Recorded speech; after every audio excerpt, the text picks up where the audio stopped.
TV TRP কাঁপাতে গুরু আমার আবার আসছে, আবার ঝড় তুলবে, আবার ধামাকা হবে, আবার বিগেস্ট রেকর্ড হবে। বন্ধুরা, তোমরা শুনলে অবাক হয়ে যাবে। আমি বারবার বলছি যে বক্স অফিসের কিং এখন শুধু বক্স অফিসের কিংয়ে আবদ্ধ নেই। বক্স অফিসের কিং এখন হয়ে গিয়েছে টেলিভিশনের টিআরপিরও কিং। বক্স অফিসের কিং এখন সর্বত্র রাজত্ব করছে রে ভাই। একটা বক্স অফিস তার অধীনে নেই, সে গোটা বাংলার বিগেস্ট সুপারস্টার, বিগেস্ট মেগাস্টারের আসনে বসে পড়েছে ভাই। আর কিছু করার নেই, থামানোর জায়গা নেই। বন্ধুরা, মোস্ট সাকসেসফুল ফিল্ম দেবদার ব্লকবাস্টার ফিল্ম এবার টেলিভিশনে আসতে চলেছে। ইয়েস, খবর দিচ্ছে আমার অর্জুন। মানে কেন বললাম, কারণ ও আমাকে সব খবর সবার আগে দেওয়ার চেষ্টা করে। তো সেটা ও আমাকে অনেকক্ষণ আগেই ফোন টোন করে, এবং এটা ওর চ্যাট আমি তোমাদেরকে দেখিয়ে দিচ্ছি। ওর চ্যাট তোমাদের সামনে দেখিয়ে দিচ্ছি। যেটা লিখেছেও, জি বাংলা সিনেমাতে প্রধান মুভির অ্যাড দেখাচ্ছে, ওটা আসবে। প্রধান জি বাংলা সিনেমা কিনেছে।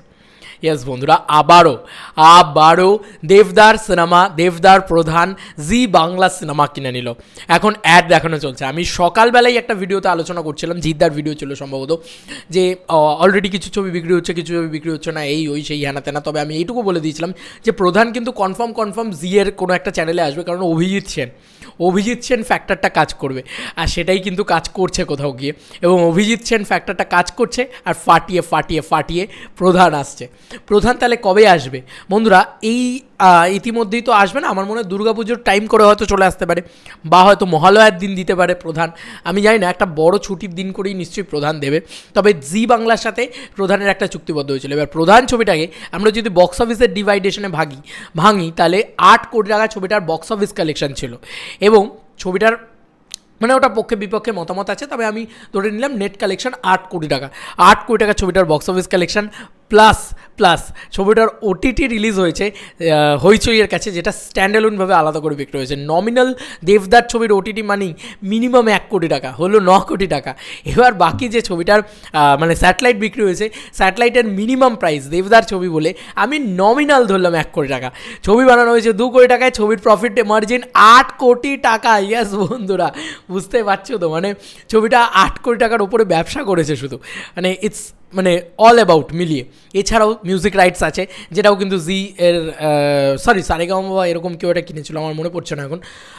তো মিউজিক রাইটস কেনা আলাদা জায়গা ছিল, মিউজিক আলাদা জায়গায় এসছে। এছাড়াও আরও নানান রাইটস হয়, সব মিলিয়ে ধরে রাখো দেবদার হিউজ একটা প্রফিট। এবং he is the biggest box office king, he is the biggest TRP king. আমরা দেখেছি বাঘাযতীন কি মারাত্মক টিআরপি জেনারেট করতে পেরেছে। এবার পালা প্রধানের, এবং প্রধান মানে এর আগে অভিজিৎ সেনের দুটো ছবি টেলিভিশনে আসে। একটার নাম টনিক, ফাটিয়ে টিআরপি জেনারেট করতে পারে। সেকেন্ড নামটা হচ্ছে প্রজাপতি সব টিআরপি রেকর্ড ভেঙে দেয়। তাই এবার প্রধান যখন আসছে, আর যে সিচুয়েশানে আসছে, আই এম শিওর যে প্রধান কিন্তু হিউজ একটা টিআরপি জেনারেট করতে চলেছে। হিউজ মানে মাথা ঘুরিয়ে দেওয়া, পাগলা করে দেওয়া, উড়িয়ে দেওয়া।